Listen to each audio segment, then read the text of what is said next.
क्या employment, government revenue generation के सारे रास्ते बंद हो चुके हैं? डेवलपमेंट के नाम पे फिर से 2 लाख पेड़ों को काट देना चाहिए? हम लोग बात कर रहे हैं बक्सवाहा फॉरेस्ट के बारे में, जिनके जंगलों के नीचे 2004 में ही रियो टिंटो नाम की एक कंपनी द्वारा डायमंड की डिस्कवरी की गई थी। और उस जंगल में मौजूद 2 लाख पेड़ों को काट के उस डायमंड को निकालने की बात हो रही है, जिसे 2022 से शुरुआत की जाएगी। यहाँ पे सिर्फ 2 लाख पेड़ों की बात नहीं है, उसके साथ ही वाटर सिक्योरिटी का भी कंसर्न यहाँ पे बनती है।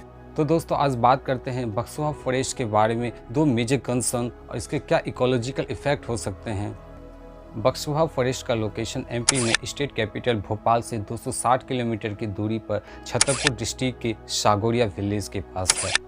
और इसके आसपास के आइडेंटिटी को देखें तो पन्ना टाइगर रिजर्व, पन्ना नेशनल पार्क आते हैं और ये सारी चीज़ें बुंदेलखंड की एरिया में आती है।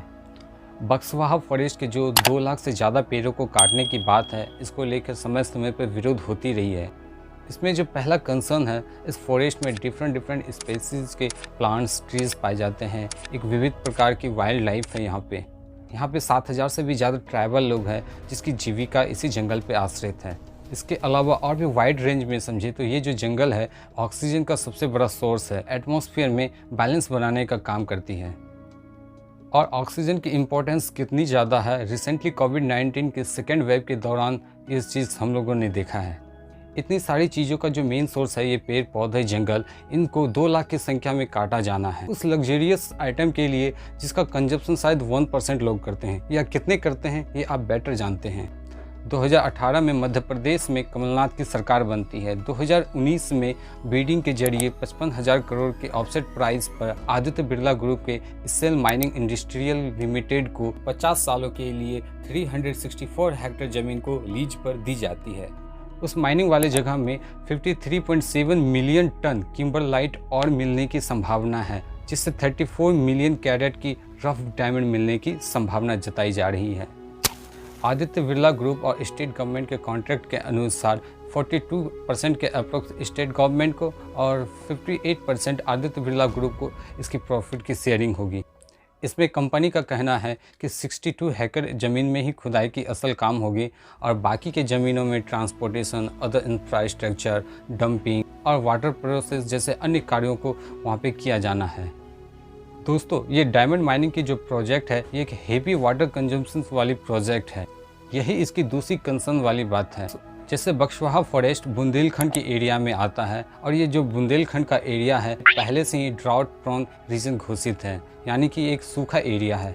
और दूसरी बात, सेंट्रल ग्राउंड वाटर अथॉरिटी के अनुसार ये पहले से ही सेमी क्रिटिकल एरिया घोषित हुई।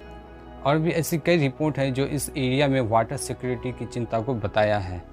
वहीं इस प्रोजेक्ट को लेके हर साल 5.9 मिलियन क्यूबिक मीटर वाटर की रिक्वायरमेंट होगी।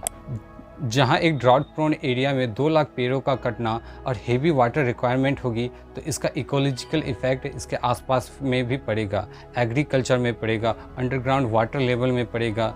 इसके पास के पन्ना नेशनल पार्क, पन्ना टाइगर कंजर्वेशन में भी देखने को मिलेगा। एक्सपर्ट्स का ऐसा मानना है। गवर्नमेंट की ये आर्ग्यूमेंट दी जाती है कि हम उससे दुगनी मात्रा में पेड़ों को उगाएंगे, एफॉरेस्टेशन करेंगे। लेकिन ये बात लोगों के बीच कितनी जस्टिफाई लगती है कि जहाँ एक सदियों पुराना जंगल है विविधताओं से भरा हुआ और दूसरी ओर एक आर्टिफिशियल जंगल को क्रिएट किया जाएगा, वो अभी क्रिएट किया भी नहीं गया है, इसको काटने के बाद क्रिएट किया जाएगा। इन्हीं सब बातों के कारण बीच बीच में हमेशा इसकी विरोध होती रही है। और रिसेंटली 5 जून एनवायरनमेंट डे के दिन ऑनलाइन कैंपेन भी चलने लगा, सेव बक्सवाहा फॉरेस्ट। इसके अलावा विलेजर्स द्वारा, एक्टिविस्ट द्वारा चिपको आंदोलन की तरह ही एक आंदोलन को चलाया गया। दोस्तों, ये जो बक्सवाहा फॉरेस्ट है इसकी बात कोई नई नहीं है। स्टार्टिंग में जैसे बताया गया ना, 2004 में ही ऑस्ट्रेलियन कंपनी रियो टिंटो ने यहाँ पे डिस्कवरी की थी। 2010 में स्टेट गवर्नमेंट और रियो टिंटो कंपनी के बीच एग्रीमेंट बना था, जिसके तहत 10% प्रॉफिट शेयरिंग स्टेट गवर्नमेंट की होती और 90% प्रॉफिट की शेयरिंग उस कंपनी को होती। यहाँ पे रियो टिंटो कंपनी का प्लान बहुत बड़ा था।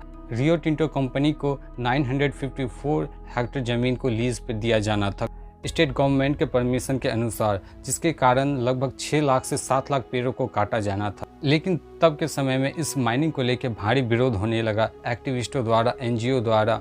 इसके अलावा फॉरेस्ट एडवाइजरी कमेटी द्वारा इस एरिया को इनवायलेंस कैटेगरी में रखा गया।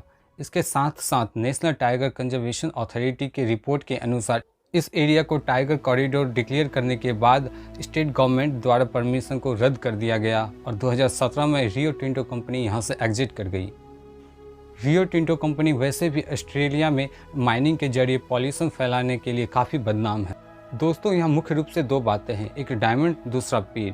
डायमंड डायरेक्टली या इनडायरेक्टली इकोनॉमी में अपना इफेक्ट रखती है, बट ऐसे कई लोगों का मानना है कि डायमंड एक स्कैम है, इसके प्राइस को मैनिपुलेट किया जाता है और 1930 के बाद एडवर्टाइजमेंट के जरिए इसके डिमांड को क्रिएट किया गया। वहीं दूसरी ओर देखें तो ये जो जंगल है इन्वायरमेंटली साथ साथ इकोनॉमिकली अपना इफेक्ट रखती है। आज के इस ग्लोबल वार्मिंग के चैलेंजिंग टाइम में इतने सारे पेड़ों का काटना एक चिंता का विषय है। स्टेट गवर्नमेंट का कहना है कि हम एफॉरेस्टेशन करके उस कटे हुए पेड़ों की भरपाई दोगुनी पेड़ों को लगा के करेंगे। लेकिन दोस्तों, बेटर तब होता जब आप 10 साल, 15 या 20 साल का एक मेगा प्लान लेके एक जंगल को क्रिएट करते, वहाँ हर तरह के पौधों को उगाते, तब इस माइनिंग के प्रोजेक्ट को आगे बढ़ाते तो शायद इतने विरोध नहीं होते। लेकिन इस वक्त इसे काटा जाना नहीं चाहिए। दोस्तों, यहाँ पे डायमंड फॉरएवर है या नहीं, लेकिन जो ये नेचुरल सोर्सेज हैं, ये जंगल है, ये फॉरएवर है और एवरीथिंग है। और लास्ट में बस मैं यही कहना चाहूँगा, please save it, please save the environment.